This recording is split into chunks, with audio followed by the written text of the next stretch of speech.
안녕하세요. 성도 이리하니언 박성민 원장입니다. 이번 영상에서는 쇼그렌 증후군의 주요 증상인 피로감에 대해서 5가지 주제로 나눠서 7편의 논문 리뷰를 해보겠습니다. 쇼그렌 증후군은 안구 건조와 입마름 외에 심한 피로감을 특징으로 하는 자가 면역 질환입니다. 2022년 발표한 쇼그렌 증후군 재단의 설문조사 연구를 먼저 살펴보겠습니다.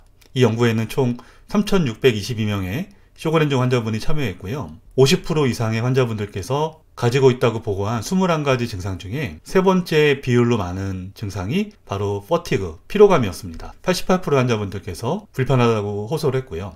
주관적인 증상 중에 가장 삶에 부담을 주는 증상으로 건조감 다음으로 피로감이 있었습니다. 대략 25%의 환자분들은 심한 피로감이 삶에 가장 큰 영향을 주는 요소로 평가를 했습니다. 이러한 피로감은 쇼그렌 증후군이 진행될수록 점차 심해지는 경향이 있는데요. 122명의 쇼그렌 증후군 환자분들을 평균 5.2년간 관찰해본 논문을 한 편 리뷰해 보겠습니다. Fatigue Severity 스케일을 사용했는데요. 이 평가 도구는 9개 문항으로 구성이 되어 있고 점수가 높을수록 피로감이 심하다고 해석합니다. 9문항은 다음과 같은데요.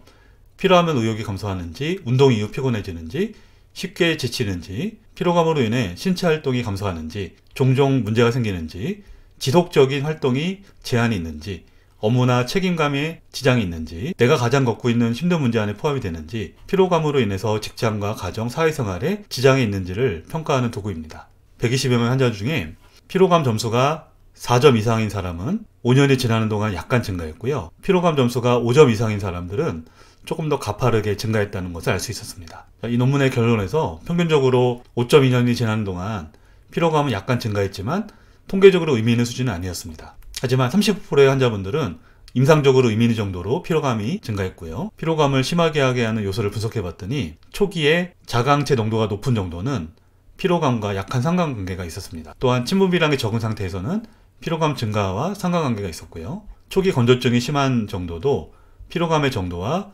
피로감의 증가 정도와 높은 상관관계가 있었습니다. 이처럼 쇼그렌 증후군의 피로감이 많은 주요 원인 중에 하나는 자가 면역소 염증으로 생긴 Sickness Behavior, 즉 환자 행동 양상으로 해석하는 경향이 있습니다. 관련된 논문 한 편을 리뷰해 보겠습니다. 쇼그렌 증후군 환자분들이 느끼는 피로감은 무기력감과 무쾌감증, 즉 즐거운 활동을 하지 못하게 되는 상태를 말하고요. 무관심과 냉담, 우울증 등이 혼합된 상태로 표현되는 증상입니다. 쇼그렌 증후군을 제외하고도 만성 급성 염증 질환, 감염증, 급성 만성 통증 질환, 신경퇴행성 질환, 종양 질환에 시크니스 비헤이버가 발생할 수 있고요. 시크니스 비헤이버라는 것은 심한 피로감과 사회성이 떨어지는 상태, 식욕 저하를 의미합니다. 이런 행동 양상이 나타나는 병리적인 이유는 다양한 원인으로 인해 발생한 염증 세포에서 분비되는 염증성 사이토카인, 인터로킨 1베타, 인터로킨 6, TNF-알파로 인해 생긴 것으로 해석하고 있습니다. 쇼그렌 증후군 환자들에게서는 브레인의 마이크로글리아가 활성화되면서 필요 이상의 염증성 사이토카인이 분비되고 이로 인한 신경학적 변화로 심한 피로감이 느껴진다고 해석하고 있습니다. 쇼그렌 증후군 환자분들이 느끼는 피로감의 정도를 루마티스 환자와 일반인과 비교를 해보겠습니다. 이 연구에서는 49명의 쇼그렌 증후군 환자와 44명의 루마티스 관절염 환자 그리고 32명의 일반인 대조군이 참여했습니다. 전반적인 피로감, 신체 피로감, 활력 감소, 동기부여 감소, 정신적인 피로감, 그리고 우울증 정도를 세 그룹 사이에서 비교를 해봤습니다. 이 숫자를 표로 한번 요약해보면 다음과 같습니다. 빨간색 그래프는 쇼그렌 증후군 환자들의 피로감 점수고요. 다음 연두색은 루마티스 관절염 환자분들, 흰색은 일반인 대조군의 점수를 의미합니다. 전체 피로감, 신체 피로감, 활력 감소, 의욕 저하, 정신 피로감, 우울 정도에서 모두 일반인 대조군보다 높은 점수를 보였고요. 대부분의 경우 루마티스 관절염 환자보다 높은 점수를 보였습니다. 이런 쇼그렌 증후군 환자들의 피로감을 어떻게 해소해야 되는지 최근 논문 한 편을 리뷰해 보겠습니다. 이 논문은 2019년도 이전까지 발행한 쇼그렌 증후군 환자의 피로감 개선을 확인한 논문을 리뷰해 보았는데요. 다양한 연구들이 있었지만 가장 효과적인 방법은 유산소 운동이라고 분석을 했습니다. 내용을 잠시 살펴보면은 할록시는 예전부터 많이 알려진 것처럼 피로감 개선에는 도움이 안 되었고요. 남성 호르몬 역시 개선 효과가 없었고요. 다만 면역 억제제 할록시를 같이 쓴 경우에는 일부 개선 효과가 확인되었습니다.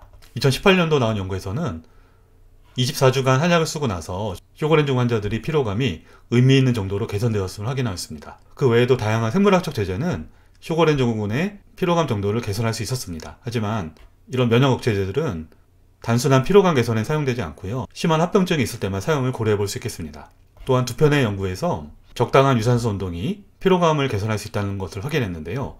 두 편의 논문을 리뷰해 보겠습니다. 자, 첫 번째 논문인데요. 주 3회 45분씩 노르딕 워킹, 즉 그냥 걷는 것이 아니라 스틱을 이용해서 팔을 같이 움직여주는 운동을 12주간 시행하고 나서 운동을 하지 않은 그룹과의 개선 정도를 확인해 보았습니다. 그 결과 의미 있는 개선을 보이는 항목은 피로감, 유산소 운동 능력, 그리고 우울증이 있었습니다. 걷기 운동을 통한 피로감 개선을 확인한 연구인데요. 이 연구는 45명의 쇼그렌증 환자들이 참여해서 운동 그룹과 대조군으로 결과를 비교했습니다. 16주간 시행을 했고 주 3회 야외 트랙에서 진행을 했고요. 3분간의 준비 운동을 마친 뒤 천천히 걷기 시작해서 점차 빠르게, 경사가 낮은 곳부터 시작해서 높은 곳까지 지도자를 동반한 걷기 운동을 시행했습니다. 그 결과 운동 그룹에서 피로감의 개선이 의미 있는 정도로 나타났음을 확인했습니다. 자, 마지막으로 쇼그렌 증후군 재단에서 발행한 글 중에 13가지 종류의 쇼그렌이란 글을 리뷰해 보겠습니다. 베이직 퍼티그, 매일 나타내는 기본적인 피로감이고요. 리바운드 퍼티그, 평소보다 일을 많이 했을 때 나타나는 피로감을 의미합니다. 자, 갑자기 찾아오는 피로감은 빨래가 된 느낌이 들고 모든 일을 멈춰야 되는 정도의 심한 피로감을 말하고요. 날씨와 관련된 피로감도 나타날 수 있습니다. 또한 아침에 일어났을 때 일어나기 힘든 상황을 몰튼 리드에 비유해서 마치 녹은 납이 내 몸을 감싸고 있는 듯한 느낌을 표현했습니다. 머리는 맑지만 몸만 피로한 경우가 있는데요. 이는 스테로이드나 커피 등으로 인해서 발생한 현상으로 이해했습니다. 지병 활동이 증가하는 시기, 즉 플레어로 인한 피로감이 나타날 수 있는데 이 심한 피로감은 수주간 지속될 수도 있습니다. 쇼그렌 증후군 이외에 다른 신체적 질환들, 갑상선이나 빈혈 때문에 피로감이 증가할 수 있고요. 동시에 브레인 포그, 머리가 맑지 않은 느낌이 들면서 집중력이 갑자기 떨어지거나 인지기능이 약해지는 상태가 동반될 수 있습니다. 또한 스트레스나 괴로움, 불안감, 우울증에 피로감이 동반될 수 있고요. 잠을 못 자는 문제 때문에 피로감이 심해질 수도 있습니다. 일반적인 노화 과정에서 오는 피로감이 면역 문제로 인한 피로감에 더해질 수 있고요. 만성질환을 가지고 있는 많은 분들이 느끼고 있는 질병 그 자체로 인한 피로감, 즉 앞으로 어떻게 진행될지 모르는 불안감에서 오는 피로감도 나타날 수 있습니다. 건강 상태가 좋은 가족과 친구들을 따라잡기 위해서 노력하는 결과로 나타나는 피로감이 있을 수 있습니다. 오늘 영상을 요약해보면 피로감은 쇼그렌 증후군의 주요 증상 중 하나입니다. 해결이 잘 안되고 직장, 가정, 사회생활에서 부담을 주는 증상 중에 하나이고요. 면역을 안정시킬 수 있으면 피로감이 개선될 수 있다는 사실도 확인했습니다. 적절한 운동은 쇼그렌 증후군으로 인한 피로감의 개선에 큰 도움이 될 수 있다는 사실을 기억하시고 개인 사정에 맞게 운동 스케줄을 짜보시면 좋겠습니다. 감사합니다.